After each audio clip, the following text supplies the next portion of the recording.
Sir Paderu నియోజకవర్గం. So ఈరోజు ఆ నియోజకవర్గం కాంగ్రెస్కి అలాగే తర్వాత వైఎస్ఆర్సీపీ నాయకులే గెలుచుకుంటూ వస్తున్నారు. తెలుగుదేశం ఈ ఎన్నికల్లో ఎట్లా ఉంటుంది అనుకుంటున్నారు అక్కడ నియోజకవర్గం? ఎందుకంటే గత ఎన్నికల్లో 14లో వైసీపీలో గెలిచిన ఆవిడ టీడీపీలోకి వచ్చారు. 2019లో ఆవిడే టీడీపీ తరఫున పోటీ చేసిన పరిస్థితి. సో ఈసారి ఎట్లా ఉంటుందంటారు? ఈసారి ముందుగా నా పరిచయం చేసుకుంటానంటే, నా పేరు కిల్లు వెంకట రమేష్ నాయుడు. నేను పాడేరు కాన్స్టిట్యున్సీ నుంచి వచ్చాను. టీడీపీ టికెట్ ఆస్పిరెంట్ అండి నేను. ఈసారి టీడీపీకి ఇప్పుడు ఇదివరకు యాక్చువల్గా మీరు అన్నట్టు 100% 2014 కావచ్చు, 2019 కావచ్చు, వైసీపీ అయితే మాత్రం గట్టి గాలి వీసి వచ్చింది. ఎలాగైతే గాలి వీసి వచ్చిందో ఈసారి ఈ ఎలక్షన్ 2024 అదే గాలి టీడీపీకి ఉందండి. మా జనాలు కూడా మారారు, మా వాళ్ళు కూడా పరిస్థితి అర్థం చేసుకున్నారు. మాకు వచ్చి ఉన్నటువంటి వనరులన్నీ సర్వనాశనం చేశారు జగన్మోహన్ రెడ్డి గారు ముఖ్యమంత్రి అయిన తర్వాత. అది ఎలాగంటే మాకు జీవో నెంబర్ 3 ముఖ్యంగాన మాకు మెయిన్ మాకు ఉపాధి కూడా ఉన్నది ఆ టీచర్ జాబ్స్ మా ఈ జాబ్లో ఉంటాయి. అది కూడా అతి తక్కువగా ఉంటుంది. అందులో కూడా జీవో నెంబర్ 3 అనేది రద్దు చేయటం వల్ల మా ఉద్యోగ ఉపాధ్యాయులు అందరూ కూడా దీనివల్ల చాలా సఫర్ అవుతున్నారండి. నెక్స్ట్ నిరుద్యోగం పెరిగిపోయింది. ఏ ఊర్లో చూసినా సరే ఇంచుమించుగాను పీజీలు చేసిన వాళ్ళు 30 మంది ఉంటున్నారు, డిగ్రీలు చేసిన వాళ్ళు 50 మంది ఉంటున్నారు. కనీసం ఎంప్లాయ్మెంట్ అది ఏది గవర్నమెంట్ జాబులు తీసే ఎంప్లాయ్మెంట్ ఎలాగే ఇవ్వట్లేదు. కనీసం మినిమమ్ స్మాల్ స్కేల్ ఇండస్ట్రీ లాంటిది ఏర్పాటు చేసినా బాగుండేది. మా గిరిజన నిరుద్యోగులు అందరూ కూడానండి బయట షాపులు వైజాగ్ అని అలాంటి ఏరియాలో వెళ్ళేసి డిమార్ట్, సిఎంఆర్ అలాంటి వాటిల్లో జాబులు చేస్తూ ఉంటున్నారు. మరి ముఖ్యంగా నిత్యావసర సరుకులు అండి బీభత్సంగా మా ఏజెన్సీ వాళ్ళండి. మా ఏజెన్సీ ప్రాంతంలోని కల్టివేషన్ తప్ప ఏముండదు. దానికి గిట్టుబాటు ధర లేదు. గిట్టుబాటు ధర కనీసం మినిమం గిట్టుబాటు ధరకు లేదు. ధరల వ్యవస్థ ఎక్కువైపోయింది. అలాగే మాకు జీసీసీ వ్యవస్థలు ఉన్నాయి. అలాగే డైరెక్ట్ జీసీసీలు కొనేసి డైరెక్ట్ అదే ప్రభుత్వాన్ని సేల్ చేసి డైరెక్ట్ పర్చేస్ అమౌంట్ రైతులకు ఇచ్చేస్తే చాలా బాగుంటుంది. కానీ యాక్చువల్గా ఆ విషయం కూడా వాళ్ళు పట్టించుకోవట్లేదండి గవర్నమెంట్. ముఖ్యంగా బాక్సైట్ హైడ్రోపవర్ ప్రాజెక్టు, ఇప్పుడు హైడ్రోపవర్ ప్రాజెక్టు ఏర్పాటు చేస్తున్నారు. దానివల్ల మాకున్న పచ్చని కొండలంతా కూడా సర్వనాశనం అయిపోతుందండి. దీని మీద మొత్తం మా గిరిజన ప్రజలందరూ కూడాను తెలిసిపోయింది ఈయన పరిపాలన ఏంటన్నది. ఒక్క అవకాశం అని వచ్చారు. కానీ ఈసారి ఒక్క అవకాశం కాదు కదా, మినిమము ఆయన డిపాజిట్లు కూడా లేకుండా చేద్దామని చెప్పేసి పాడేరు కాన్స్టిట్యున్సీ ప్రజలందరూ కూడా ఆలోచిస్తున్నారండి. ఇక్కడ ఒకటే మీరు అన్నదే, జగన్మోహన్ రెడ్డి వచ్చిన తర్వాత ఉద్యోగాలు రాలేదని చెప్పి అని అంటా ఉన్నారు. మరోపక్క ఇప్పుడు అదో కంపెనీ వస్తూ ఉంటే ఫ్యాక్టరీ తీసుకొస్తుంది, దానివల్ల పర్యావరణం నాశనం అవుతుందని చెప్తుంది. అంటే ఏ కంపెనీ అయినా సరే ఈరోజు పర్యావరణం నాశనం అవ్వకుండా కంపెనీలు రావు. ఉద్యోగాలు కలపాలంటే ఏదో ఒక కంపెనీ అయితే రావాలి. ఉన్నాయండి. ఇప్పుడు పెద్ద ఇండస్ట్రీ మేము ఏం అడగట్లేదు. స్మాల్ స్కేల్ ఇండస్ట్రీస్ అంటే ఒక బ్రిక్ ఫ్యాక్టరీ కానీ, ఒక పేపర్లు తయారు చేసే ప్లేట్లు కానీ, ఒక గ్లాసుల కంపెనీ కానీ అటువంటిది చేస్తే పర్యావరణానికి అసలు హాని చేయకుండా బోల్డ్ కంపెనీలు తేవచ్చండి. ఇప్పుడు పర్యావరణ హాని చేసే కంపెనీలు తేవద్దని మేము అంటున్నాం. కానీ స్మాల్ స్కేల్ ఇండస్ట్రీ అడుగుతున్నాం మేము, బిగ్ స్కేల్ ఇండస్ట్రీ అడగట్లేదు.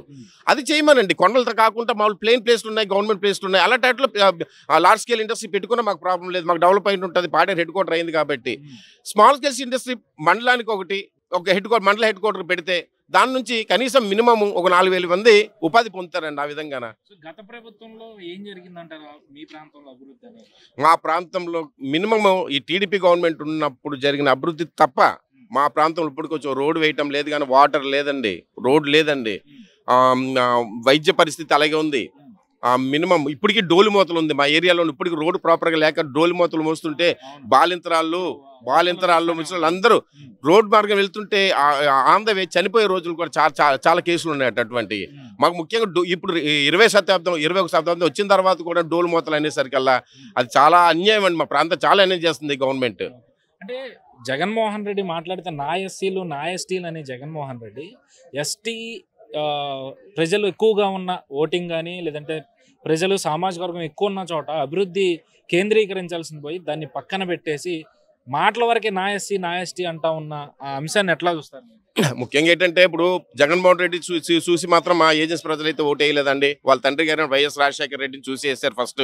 తర్వాత మొన్న 2019 ఎలక్షన్ ఒక ఛాన్స్ అంటే సరే తండ్రికి తగ్గ తనయుడు కదా బాగా చేస్తాడని ఉద్దేశం చేస్తే ఈయన చేసింది ఏమీ లేదండి. మినిమం మీరు అన్నట్టుగానే ఓటు బ్యాంక్ మాత్రం కొల్లగొట్టుకుంటున్నారు మా ఎస్టీస్ దగ్గరికి వచ్చి.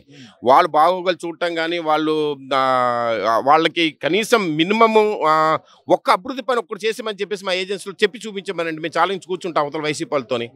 ఒక రోడ్ లేదు, ఒక హాస్పిటల్ ఫెసిలిటీ ఉంది, హాస్పిటల్ ఫెసిలిటీ ఉన్నా సరే రోడ్ ప్రాపర్గా లేకపోతే ఏమవుతుందండి అక్కడ. ఓట్ల కోసం అయితే మాత్రం వస్తున్నారండి. ఒక 6 నెలల వరకు మాత్రం యాక్చువల్గా గెలిచిన వాళ్ళందరూ హ్యాపీగా వెళ్ళి జనాల దగ్గరికి వెళ్తున్నారు. మళ్ళీ 6 నెలలు పోయిన తర్వాత మొహం చాటేసేస్తున్నారండి. ఏ ప్రజాప్రతినిధి వైసీపీ నుంచి వచ్చినా సరే. మాకు టీడీపీ గవర్నమెంట్ ఉన్నప్పుడు ప్రతి ప్రజాప్రతినిధి కూడా మండల వైజ్ వెళ్తారు, పంచాయతీ వైజ్ వెళ్తారు, గ్రామ వైజ్ వెళ్తారు. వాళ్ళు అక్కడికి వెళ్ళి గ్రామ సభలు పెట్టడం జరిగింది. అక్కడ వాళ్ళు బాగోగులు కానీ మొత్తం టోటల్గా లిస్ట్ అవుట్ చేసుకుంటారు. దాని తగ్గట్టు ఎవరైతే మన శ్రీ నారా చంద్రబాబు నాయుడు గారికి వెళ్ళేసి ఆ రిప్రజెంట్ ఇస్తే దాంట్లోని 100% కాకపోయినా ఒక 70% మాత్రం శ్రీ నారా చంద్రబాబు నాయుడు ఇది ముఖ్యమంత్రి ఉన్నప్పుడు మాత్రం మా ఏజెన్సీ ప్రజలకి అయితే మాత్రం న్యాయం చేశారండి. సో ఈ ఎన్నికల దగ్గరికి వస్తూ ఉన్నాయి.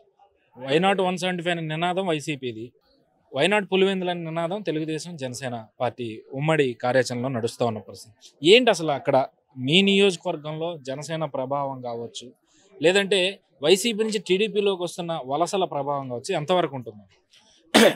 మేము కూడా ఇప్పుడు వచ్చిన వాళ్ళందరూ కూడా ఇందులో కూడా ఇంచుమించుగా ఒక 6 మంది సర్పంచ్ ఉన్నారండి. అంటే ఇది ఈ రోజు సర్పంచుల మీటింగ్ ఉందని చెప్పేసి అలాగే మేము 20 మంది ఎక్స్ సర్పంచులు అందరు తీసుకొచ్చాము. అందులోనే వేరే పార్టీలు ఉన్నారు, సిపిఐ ఉన్నారు, వైసీపీ ఉన్నారు. ఇలాంటి ఒక ఎడ్యుకేటెడ్ అయినట్టు సర్పంచులు ఉండటం వల్ల ఈ ప్రభుత్వం ఏదైతే చేసిందో ఆ ప్రభుత్వం వైఎస్ఆర్ నుంచి గెలిచినా సరే ఆ ప్రభుత్వం చేసిన దుర్భాగం పనికి జనాల దగ్గర ముఖం చాటేసుకోలేక నా తరపు నుండి ఇలాంటి సర్పంచులు జాయిన్ అవ్వడానికి ముందుకు వచ్చారండి. అలాగే మరియు మా టీడీపీ పొత్తుంది కాబట్టి మేమంతా యాక్చువల్గా ఒక కరెక్ట్గా అండర్స్టాండింగ్లో ఉన్నాము. అది జనసేనకి టికెట్ ఇవ్వచ్చు, టీడీపీకి ఇవ్వచ్చు. మేమైతే కలిసికట్టుగా అందరు కలిసి చేసుకుందాం ఉద్దేశం మీద మేమందరూ నాయకులు కానీ కార్యకర్తలు అందరితో మాట్లాడుకుని ఉన్నాం సార్. చాలా మంది వలసలు అయితే మాత్రం నేను ఇప్పుడు శాంపుల్ గాను ఒక 7 సర్పంచ్ తీసుకొని జాయిన్ చేయడానికి వచ్చాను ఇవాళ. ఇది కానీ యాక్చువల్గా నాకు కానీ టికెట్ కన్ఫర్మ్ చేస్తే 40-50 మంది రెడీగా ఉన్నారండి అవతల సర్పంచ్ తీసుకొచ్చి మన పార్టీ టీడీపీ పార్టీకి జాయిన్ అవడానికి.